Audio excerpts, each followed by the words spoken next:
Cowboy Bebop is a legendary show, a classic. For the longest time I haven't even thought about the possibility of Cowboy Bebop game's existence, yet there are two, Cowboy Bebop for PS1, which we are going to talk about today, and Cowboy Bebop for PS2 with an actual title, Tsuyoku no Serenade. I pray to mighty Banzai Tree that I pronounced it correctly. Both games came out in Japan only, so that's probably one of the reasons why I've never heard of a Cowboy Bebop game, just like a lot of other people I would assume. Since it's a Japanese only release, voiceover and text is in Japanese, even though some of the UI is in English somehow. Not an expert in regional releases, so can't really say if that's the norm, but anyhow, since all dialogues are in Japanese, I had to retrospectively read about what was going on in between missions. That's when the main narrative happens. The premise of the story is Bebop crew, consisting of all the beloved characters Spike, Faye, Radical Edward, Iron, with voice actors from the series reprising their roles, especially Iron.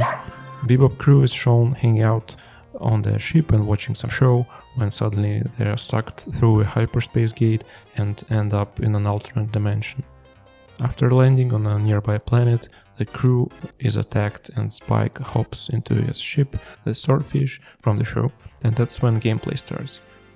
There's not so much to spoil, but let's switch to gameplay now, in case you want to play yourself and see the story play out. But I will get back to the story later in the video for those who are interested. So the Bebop PS1 game is basically a simplified Star Fox 64, where you pilot Swordfish, flying around, or rather forward, as you have a fixed camera and it's on rails pretty much always, except for boss fights, where you are given a full movement control within a small area at the end of the level, or as those are called here, a scene, not session, as in the show, but still. There is no U-turn, speed boost, or even the ability to slow down, which would come in handy during the boss fights especially, as I did experience slight frustration with the need to constantly fly away and back to bosses to deal some damage without crashing into them. Not gonna lie, doing barrel rolls and rotating the ship not only looks cool, but is important from a gameplay perspective, as these are among very few options to avoid taking damage. The on-rails approach, in addition to PS1 visuals and controls, does cause some problems with the readability of levels and reacting in time to popping up objects. That was especially true with the city level. Apart from flying, you of course shoot stuff, like enemy ships, turrets, tanks and whatnot. There are several types of guns, the default machine gun, which is always equipped, and a variety of alternative guns that activate with the press of a square button. Ruby laser, Spike's laser cannon from the show, which is super fun to use, cutting through enemies, missiles and E-bolt gun, locking on the enemy.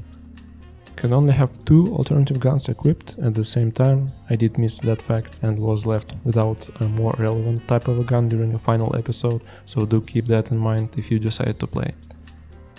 Upon level completion, you are given a rank and a certain amount of points based on how well you played.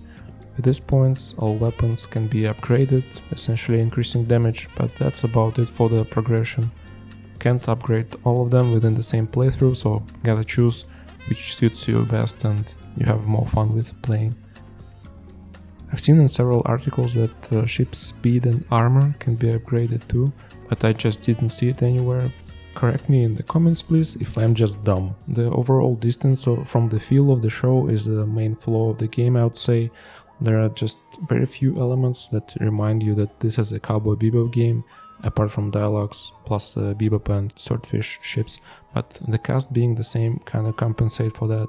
I did watch the show with Japanese voice and English subtitles, so can appreciate it to a certain degree. Given that the events are taking place in an alternate dimension, it is only fair that it isn't anything like the stuff from the show and might have been designed with the idea of a completely separate adventure in mind. But some of the levels look straight up shallow, too much not like Bebop. I'm looking at you, Canal Raid. Space levels are cool though. Furthermore, the music, a significant part of Bebop's charm and identity, is completely different and written by a different composer. That's another reason why it feels so much different. But some of the tracks are pretty good, to be honest, like the one you've been hearing last whatever seconds. Nevertheless, it is fun. I don't know, maybe it sounds stupid, but I did have quite a lot of fun with this game. It's pretty short and rather simple in its mechanics, sure, but it's just fun. I loved spending time with the characters even in such capacity, and I can certainly see myself wanting to replay it again and upgrade different weapons, maybe even try a harder difficulty if I feel especially adventurous. As I mentioned before, I wanted to get back to the story part and I'm going to now, so spoilers incoming. And after being sucked through a hyperspace gate and ending up in an alternate dimension, then being attacked by an unknown enemy on a nearby planet, the crew is soon contacted by a woman asking for help. The crew heads into the city, fighting enemy ships and rescuing that woman who contacted them before. She turns out to be a member of the resistance, fighting an invading force.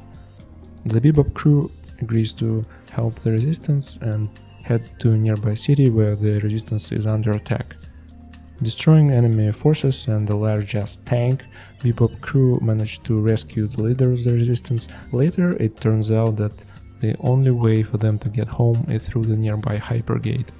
The crew heads to the next destination, space, where they have to deal with a fleet of enemy spaceships. Heading to hyperspace gate, our fellows face heavy defenses, but having destroyed all enemies, Spike makes his way inside the hyperspace gate with the help of a virus programmed by Ed. With this virus he has 90 seconds to escape while giant enemy worms are chasing him, which was pretty damn cool during gameplay, I must say. After escaping, Bebop guys finally go through the hyperspace gate and arrive back in their own dimension. And with that, the new bounties and adventures await. Well, that's about it for this video. Let me know what you think, and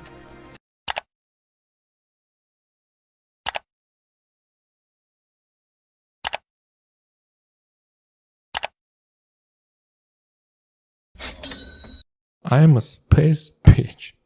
See ya!